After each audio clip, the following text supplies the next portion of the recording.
Kevin, I can understand why that would upset a lot of people. Kevin's still buying tickets. She collect interest. Yeah. All right, Dylan, let's get a check of the forecast. Yeah, we've mentioned a lot about El Nino this year, and we are still looking at this El Nino to perhaps rival one of the top 5 El Ninos of all time. This is the warm water in the Pacific down near the equator. This is what we look at to determine how it compares to other years. 1997 was a huge El Nino year, and it's very possible this one could be within the top 3. So what does that mean as we go into winter? That's good news for California, because normally during an El Nino year, we end up with about 5 to 7 inches of rain above average. Some areas across central and southern California end up with about 1 to 3 inches of rain, more than average. In the Northeast, it could mean less snow than we've seen in past seasons that don't have an El Nino. The temperature is the reason for that, because it's usually above freezing on average, which decreases the amount of snowfall by about 5 to 7 inches. So that could be a glimmer of hope, especially for the Boston area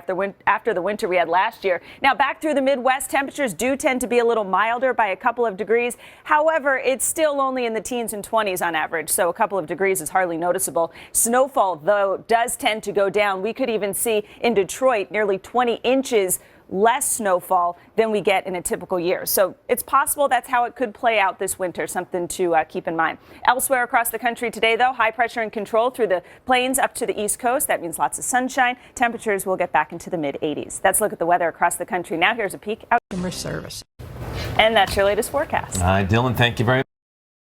A lot of studies around here, right? We do. We have studies Some are on even studies here. Exactly. All right. Last week, day school weeks. Do you think this would have benefited you? 4 days. It gives the kids an extra day to cheat. That's why the scores are an extra day to focus on that cheat sheet. I like it because it opens up a small Dig yourself out. It opens up a small window to potentially the idea for us parents that maybe we too can share in that in a 4-day work week. I was going to say the parents have to be. Otherwise, the Scholastically day, speaking, what I do you think do for the care? I want my kid in school 5 days a week, personally. Because if the parents don't have a 4-day work week, this is a real problem. That's right. Yeah, it's a huge problem. Study on the 3-day work week. School week. Exactly. Let's see how that Little turns focus group at the Lauer household this morning. Tiny. It's not big. But there's also an amazing piece of footage when the balloon. No, seriously. Really? And you see the fragments of the balloon go past the camera.